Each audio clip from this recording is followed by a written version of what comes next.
Tell me across the years that I would be a terrible poker player. Because you could always tell from the look on my face or body language whether I was buying your argument or not.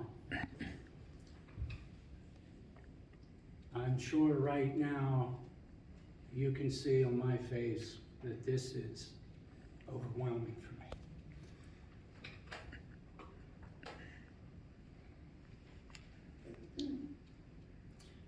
I was expecting about 16 people. I told Judge Bittner, maybe 6.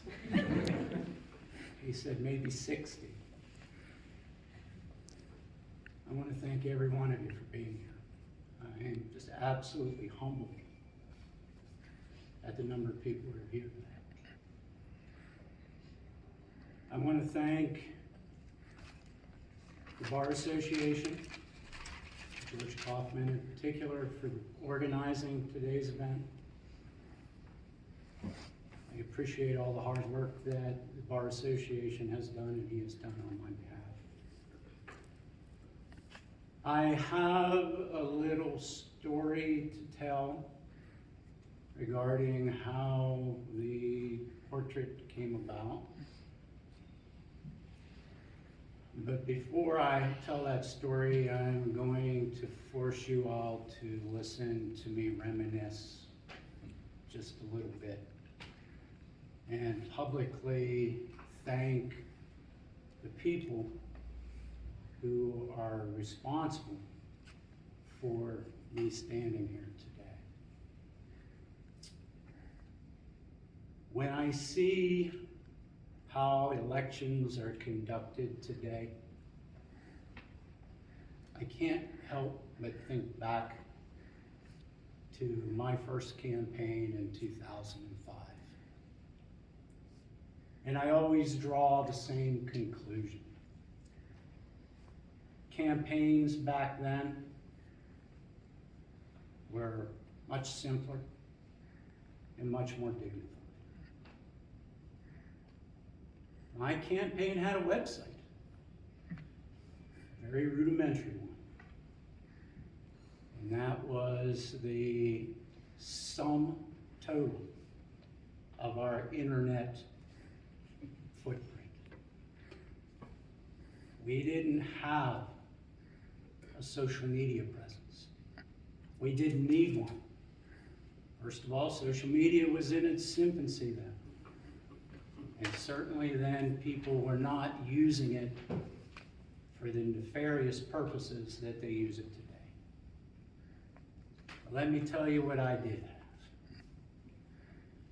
I had a small army of really good people working hard, busting their butts to get me elected.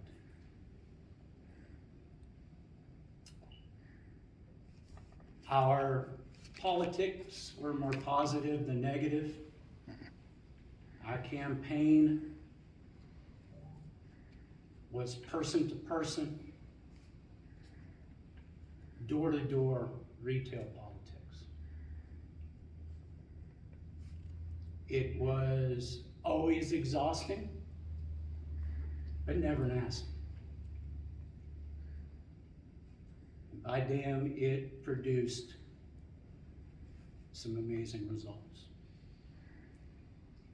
I have the good fortune of having in this courtroom today some of the people that were part of that small army.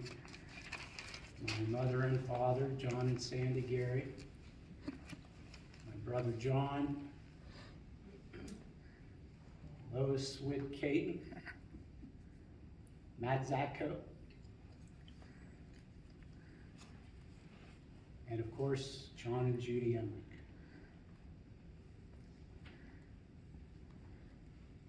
I'm saddened by the fact that some of those people aren't with us today. Ed Witt, who was everybody's friend and no one's enemy. Geza, Baylog, and Bo Schaefer, who worked together to deliver Davidsville for me in a big way. Ron Wazelchek, who was my fundraiser. And if you tried to give him a little bit of money, he would just pick you up and shake you upside down. It was hard to tell Ron. And Greg Chappelli. Now, Greg is still with us today. But Greg is battling a terrible case of dementia. And I doubt that he would even recognize me. But this is what I want you all to know about Greg Chappelli. And everybody who was part of the campaign remembers this. Early on, Greg said, we need to make a commercial, and we need to run on cable.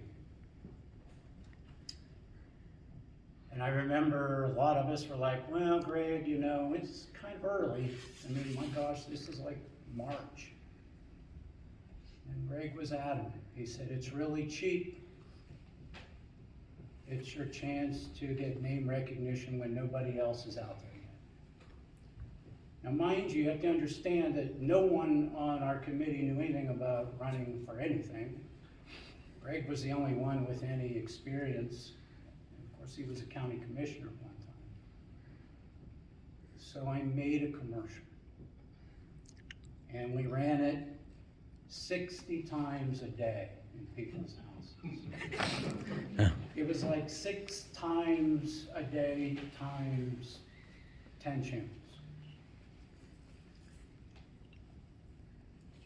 It was a stroke of brilliance. Because by the time we started our door-to-door knocking, people already knew who I was. Oh, I've seen your commercial. And what I want everybody to know is that stroke of brilliance belonged to Greg Chappelli.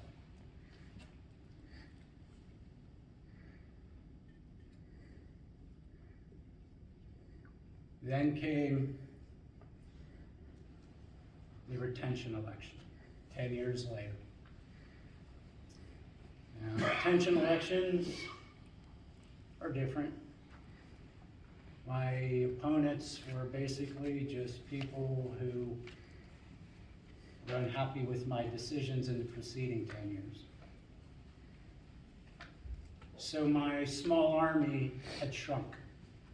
It wasn't as important for it to be.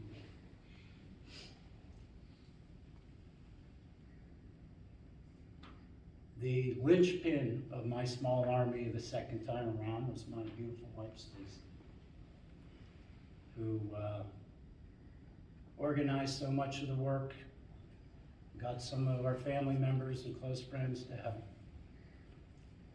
But what I remember most about it was that by then, the ugliness of Facebook had arrived. And I remember the toll that it took on her, having to read that moronic nonsense.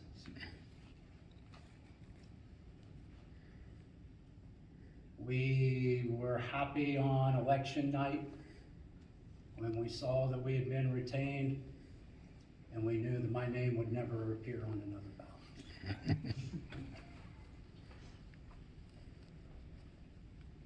For all those people who helped me across the years,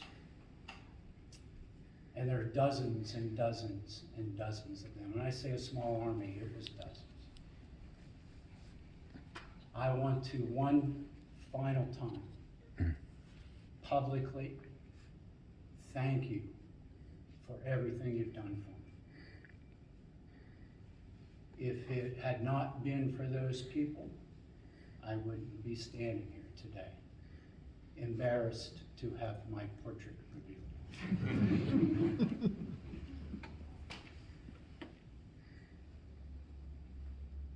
Stacy showed me the other day an article in the paper, and I think it was a Daily American, and the headline was something like, Geary steps into court history. And I don't know the accuracy of that statement. I don't know whether that's true or not, but this is what I do know. For all those people who helped me, if I'm stepping into history, you're stepping with me because you're the ones who put me here. And I sincerely thank you for that. Okay. Thank you for letting me reminisce. Now I got to tell you the short story about the genesis of the portrait.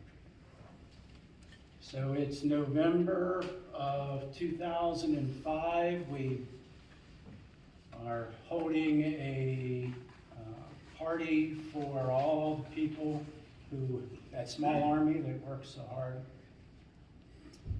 We had a lot of spare money left over because Lazarchek was such a good fundraiser. And at some point, Judy came up to me and said, you know, Greg, when you retire, I would love the chance to do your portrait because I really think I can capture. I can capture your heart, your soul. Judy talks like an artist. And I love her for it. Well, needless to say, I mean, it was an election night for me. I was 42 years old. Wasn't thinking much about retirement, but I remember. So now, fast forward 17 some years, and I'm walking into Giant Eagle, and Judy is walking out, and we talked a little bit, caught up a little bit. And then I said, hey, do you remember back in 2005 when you told me that you were interested in doing my portrait? She said, well, yeah. I said, well, get ready. It's coming. The time is coming. Stay tuned. So that's all I'm going to. I don't want to steal Judy's thunder. That's all I'm going to say about it. My only instructions to Judy were to please make me blend and show her the others. And I said, do your best to make me look like George Clooney. She said, that's not possible. Judy, I don't know what's behind that veil. We're going to find out here in a few minutes.